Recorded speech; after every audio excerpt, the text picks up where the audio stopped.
দিনটা ছিল মহালয়ার। ভোর 4টের সময় উঠে মহালয়া না শুনলে দিনটা যেন শুরুই হয় না।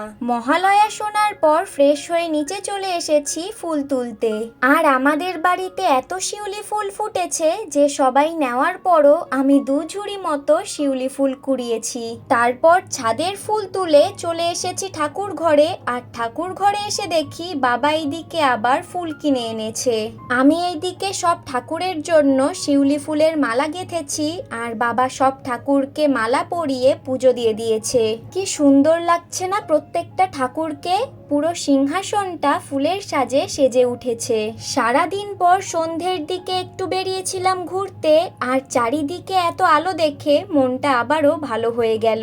আর এইদিকে দেখো মায়ের কত মূর্তি। তারপর টুকটাক খেয়ে দিয়ে চলে যাচ্ছি বাড়ি। আজকের মিনি ব্লগটা ভালো লাগলে অবশ্যই কমেন্টে জানিও। ওকে, বাই।